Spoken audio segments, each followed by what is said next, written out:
Hello guys, welcome to my YouTube channel let's study. तो इससे पहले तक हम लोगों ने इंडक्शन ऑफ चार्ज कर दिया था। हम लोगों ने पॉजिटिव और नेगेटिव का इंडक्शन कर दिया था। तो अब हम लोग आगे बढ़ेंगे और हम लोग करेंगे आज properties of electric charge. Properties of electric charge में सबसे पहली प्रॉपर्टी है इलेक्ट्रिक चार्ज की एडिटिविटी ऑफ चार्ज। जो चार्ज होंगे हमारे पास उनको हम लोग प्लस कैसे करेंगे। Charges can be added algebraically. Algebraically बोलने का मतलब ये है कि मान लेते हैं हमारे पास क्या है, +2 कूलम का चार्ज है, -3 कूलम का चार्ज है, -4 कूलम का चार्ज है और हमारे पास +1 कूलम का चार्ज है। तो इनको अगर हम लोगों को ऐड करना है तो इनके ऐड करने का सिंपल सा तरीका होता है कि इनको एल्जेब्रिकली प्लस करना है हमें, ठीक है। यानी कि 2 कूलम में प्लस करना है -3 कूलम को, फिर इसमें प्लस करना है -4 कूलम को, फिर इसमें प्लस करना है 1 कूलम को, ओके। तो यानी कि 2 कूलम में से 3 कूलम को माइनस करेंगे 4 कूलम को और प्लस करेंगे 1 कूलम को। तो इनको अगर हम लोग सॉल्व करेंगे तो हमारा आंसर आएगा -4 कूलम, ओके। तो इसका मतलब जो हमारे पास चार्ज है उनको हम लोग ऐड कैसे करते हैं, एल्जेब्रिकली ऐड करते हैं, ओके।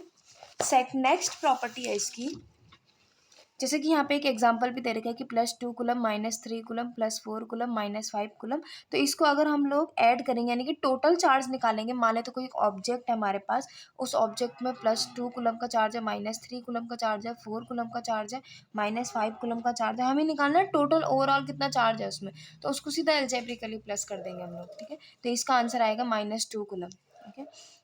उसके बाद हमारे पास मोस्ट इंपॉर्टेंट प्रॉपर्टी है quantization of charge. Quantization of charge का मतलब ये होता है जो हमारा चार्ज होता है वो क्वांटाइज्ड होता है। हमारे पास मोस्ट इंपॉर्टेंट प्रॉपर्टी है quantization of charge. Quantization of charge का मतलब ये होता है जो हमारा चार्ज होता है वो क्वांटाइज्ड होता है। क्वांटाइज्ड बोलने का मतलब ये है कि मान लेते हैं हमारे पास कोई एक बॉडी है और ये कोई दूसरी बॉडी है, ओके। इस बॉडी से अगर इसमें कोई चार्ज जाएगा, मान लें तो 1 इलेक्ट्रॉन गया, 2 इलेक्ट्रॉन गया, 3 इलेक्ट्रॉन गया, ठीक है। तो इसमें कितना चार्ज आ जाएगा आपकी बार, क्योंकि इसमें इलेक्ट्रॉन एंटर किया है ना, तो इसमें कौन सा चार्ज आएगा, नेगेटिव का चार्ज। नेगेटिव का 1, नेगेटिव का 2, नेगेटिव का 3, नेगेटिव का 4। तो बोलने का मतलब ये जो हमारे पास चार्ज होता है वो हमेशा क्वांटाइज्ड होता है, यानी कि integral multiple of 1 electron charge के इक्वल होता है, ठीक है। मतलब 1 इलेक्ट्रॉन जा सकता है, 3 इलेक्ट्रॉन जा सकता है, 2 इलेक्ट्रॉन जा सकता है, ठीक है। तो इसका मतलब जो नंबर ऑफ इलेक्ट्रॉन ट्रांसफर हो रहे हैं यहाँ से इधर, वो हमेशा कैसे रहेंगे, क्वांटाइज्ड रहेंगे। कभी भी हम लोग ऐसे नहीं कर सकते हैं कि 1 इलेक्ट्रॉन गया उसके बाद 1.6 इलेक्ट्रॉन लेके जाएंगे। कभी भी आधा इलेक्ट्रॉन नहीं जा सकता है, ओके। पॉइंट में कभी भी इलेक्ट्रॉन नहीं जाता है, फ्रैक्शनल में कभी भी इलेक्ट्रॉन नहीं जा सकता है। हमेशा 1 इलेक्ट्रॉन जाएगा, 2 जाएगा, 3 जाएगा, इंटीग्रल में जाएंगे इलेक्ट्रॉन्स, ओके। तो इसका मतलब अगर हमारे पास कोई चार्ज है, हम लोग निकालना चाहते हैं कि जो ये बॉडी है इसमें कितना चार्ज आएगा, एक फॉर्मूला जनरेट करना चाहते हैं हम यहाँ पे, ओके। तो जो हमारे पास ये बॉडी है, मान लेते हैं इसमें कोई 1 इलेक्ट्रॉन गया, अगर इसमें 1 इलेक्ट्रॉन जाएगा तो इसमें कितना चार्ज आएगा, 1 इलेक्ट्रॉन का चार्ज आ जाएगा, ठीक है। अब मान लेते हैं हमने 2 इलेक्ट्रॉन भेजे इधर, तो कितना चार्ज आ जाएगा, 2 इलेक्ट्रॉन का। अब मान लेते हैं हम लोगों ने 3 इलेक्ट्रॉन का चार्ज भेजा, तो कितना आएगा इसमें, 3 इलेक्ट्रॉन का चार्ज, ठीक है। सेम ऐसी इसमें तो नेगेटिव का चार्ज आएगा, लेकिन इसमें भी सेम वही चार्ज होगा, बस इसमें पॉजिटिव का चार्ज होगा। यानी कि इसमें चार्ज होगा माइनस का इलेक्ट्रॉन, -2 इलेक्ट्रॉन, -3 इलेक्ट्रॉन। इलेक्ट्रॉन बोलने का मतलब है कि इलेक्ट्रॉन का जो चार्ज है, ठीक है, -1.6 इंटू 10⁻−19, ओके। इसका मतलब जो ये वाला ऑब्जेक्ट है इसमें कौन सा चार्ज होगा, पॉजिटिव का चार्ज होगा, क्योंकि इलेक्ट्रॉन को डोनेट कर रहा है, ओके। तो इसका मतलब जो हमारे पास चार्ज का फॉर्मूला आ जाएगा वो होगा ±NE, और n का मतलब होता है इंटीजर नंबर, ओके। तो ये फॉर्मूला हमको ये बताता है कि जो चार्ज होता है वो हमेशा क्वांटाइज्ड होता है, कि जो नंबर ऑफ इलेक्ट्रॉन्स होंगे वो हमेशा इंटीग्रल मल्टीपल ही होंगे इलेक्ट्रॉन के, 1 इलेक्ट्रॉन के चार्ज के, ओके। 1 इलेक्ट्रॉन जा सकता है, 2 इलेक्ट्रॉन जा सकते हैं, कभी भी आधा इलेक्ट्रॉन नहीं जा सकता है, ओके। तो यहाँ पे क्या है हमारे पास क्वांटाइजेशन ऑफ चार्ज में, it states that charge is quantized, it implies that a charge will exit if and only if it is integral multiple of charge of electron. Charge सिर्फ तब एग्जिट कर सकता है अगर वो 1 इलेक्ट्रॉन के charge का इंटीग्रल मल्टीपल है, तो उसके लिए हमारे पास ये फॉर्मूला आ जाएगा, वेयर यानी कि जो हमारे पास n है, n की वैल्यू +-1 +-2, ये सारी वैल्यू हो सकती है, मतलब, ठीक है। उसके बाद एक हमारे पास न्यूमेरिकल है यहाँ पे, A polythene piece rubbed with wool is found to have a negative charge of 3 into 10 to the power minus 7 coulomb. Find the number of electron transferred. तो यहाँ पे देखिए चार्ज हमारे पास टोटल कितना दे रखा है, 3 into 10 to the power minus 7 coulomb. Charge का formula था Q is equal to N E. Charge की वैल्यू उन्होंने दे रखी कि टोटल चार्ज कितना मिला हम लोगों को, 3 into 10 to the power minus 7. ठीक है, जितने भी इलेक्ट्रॉन ट्रांसफर हुए हैं उसकी वजह से उसमें इतना चार्ज जनरेट हो गया. तो हमको ये निकालना है कि नंबर ऑफ इलेक्ट्रॉन कितने ट्रांसफर हुए होंगे. तो हमको ये वाला फॉर्मूला पता है. ठीक है, उन्होंने टोटल चार्ज दे रखा और एक इलेक्ट्रॉन का चार्ज हम लोगों को पता है, तो हम लोग डिवाइड करके आंसर निकाल सकते हैं. और नंबर ऑफ इलेक्ट्रॉन क्या आएंगे, 1.9 into 10 to the power 12. Okay, और अगली थर्ड प्रॉपर्टी है कंजर्वेशन ऑफ चार्ज. जो चार्ज होगा हमेशा कंजर्व रहेगा. बोलने का मतलब ये है कि अगर हमारे पास कोई दो बॉडी है, इसमें से इलेक्ट्रॉन निकले और इसमें गए हैं, तो जो टोटल नंबर ऑफ इलेक्ट्रॉन्स रहेंगे वो हमेशा कंजर्व रहेंगे. इसमें से इलेक्ट्रॉन निकले हैं लेकिन वो इधर गए हैं. ओके, यानी कि जो टोटल नंबर ऑफ इलेक्ट्रॉन वो कंजर्व ही है. ओके, उसके बाद मोस्ट इम्पॉर्टेंट इस चैप्टर का जो एक लॉ है कुलम्स लॉ, ये मोस्ट इम्पॉर्टेंट है. तो जो कुलम्स लॉ है वो हमको ये बोलता है अगर हमारे पास कोई भी दो चार्ज पार्टिकल्स हैं Q1 और Q2, उन दोनों के बीच की डिस्टेंस है R, तो जो इन दोनों के बीच में अट्रैक्शन या रिपल्शन का फोर्स लगेगा, कोई भी फोर्स लग सकता है, अट्रैक्शन का भी या रिपल्शन का भी, तो जो फोर्स होगा वो डायरेक्टली प्रोपोर्शनल होगा उन दोनों चार्ज के मल्टीप्लिकेशन के. ओके, और वो जो फोर्स होगा वो इन्वर्सली प्रोपोर्शनल होगा उन दोनों के बीच के डिस्टेंस के स्क्वायर के. ओके, तो इन दोनों को अगर हम लोग कंबाइन कर देंगे तो फोर्स प्रोपोर्शनल होगा Q1 Q2 divided by R square. और प्रोपोर्शनल का साइन हटेगा तो यहाँ पे हमारे पास एक कांस्टेंट आएगा K Q1 Q2 upon R square. Okay, इसी को कुलम्स लॉ बोला जाता है. तो अब हम लोग इसका स्टेटमेंट देखते हैं. स्टेटमेंट हमारे पास ये है, it states that force of attraction और रिपल्शन, यानी कि अट्रैक्शन या रिपल्शन किसी का भी फोर्स लग सकता है, between 2 point charges is directly proportional to the product of charge and inversely proportional to the square of distance between them.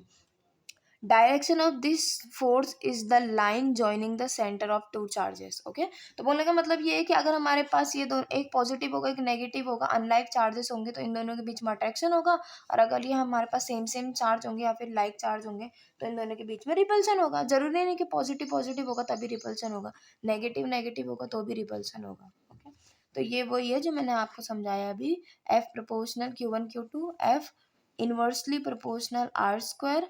From equation first and second हम लोगों ने इसको कंबाइन कर दिया.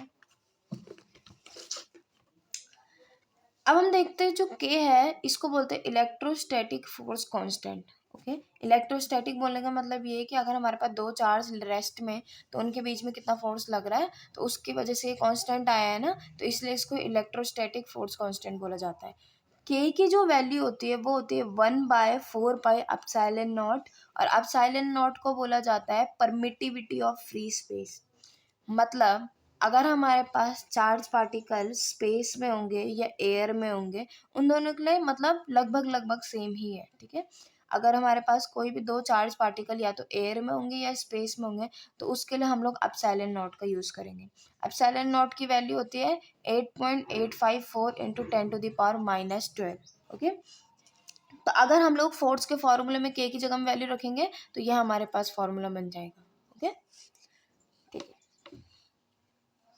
तो उसके बाद unit and dimension of K करेंगे हम लोग. K की यूनिट और K की डायमेंशन निकालेंगे तो ये हमारे पास K की डायमेंशन आ जाएगी ml3 T की पावर -4 A की पावर -2. ओके, एप्सिलॉन नॉट की अगर हम लोग डायमेंशन देखें तो K का फॉर्मूला क्या होता है, 1/4πε0. एप्सिलॉन नॉट को इधर लेके आएंगे. K की हम लोगों ने डायमेंशन अभी अभी निकाली है. K की डायमेंशन क्या आई हमारे पास अभी, m L की पावर 3 T की पावर -4 A की पावर -2. ओके, तो यहाँ पे हम लोग अगर पुट कर देंगे, ये जो 4π ये कांस्टेंट है तो कांस्टेंट की कभी भी कोई डायमेंशन नहीं होती है, तो इसको हम लोग हटा सकते हैं. ओके, तो अगर ये ऊपर जाएगा K तो उसके डायमेंशन को अपोजिट हो जाएगा. ओके, जो इसमें प्लस में होगी पावर वो इसमें माइनस में आ जाएगी power. Okay, calculate force and nature of force.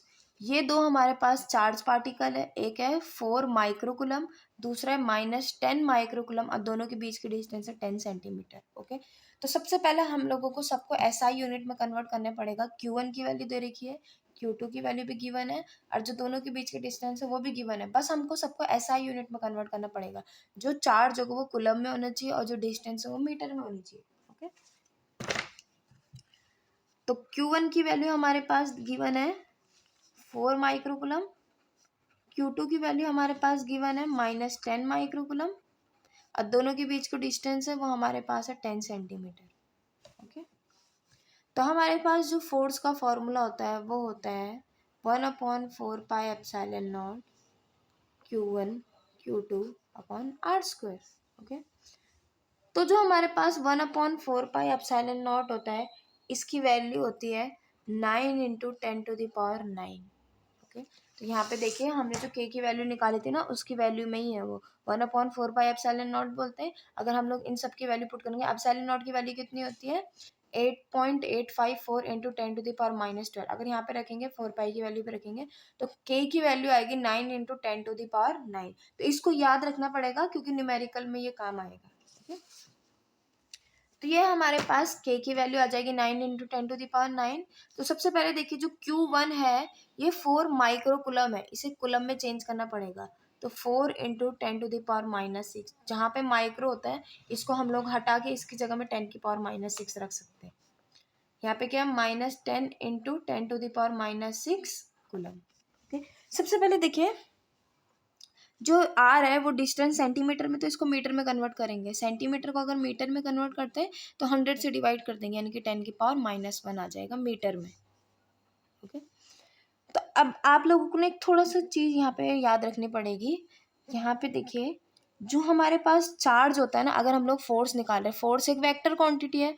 जो वेक्टर क्वांटिटी होती है उसमें जो चार्ज होता है उसका कभी भी हम लोग साइन का यूज़ नहीं करेंगे।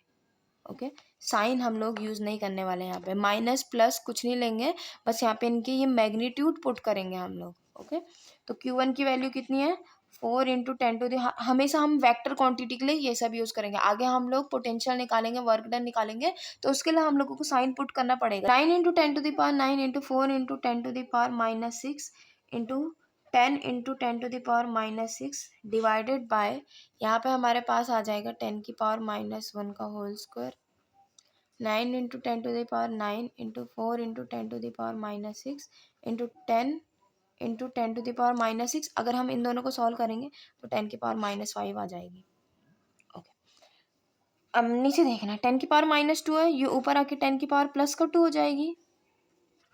तो 9 × 4 × जो 10 की पावर है उसको हम लोग सेपरेट कर देंगे, 10⁻9 -6 -5 और ये 10⁻⁻2 ऊपर आके +2 हो जाएगा। ओके, 9 4 जो 36 मल्टीप्लाई 10⁻9, 9 में 2 को प्लस करेंगे तो कितना आएगा 11, 11 -6 -5 -11।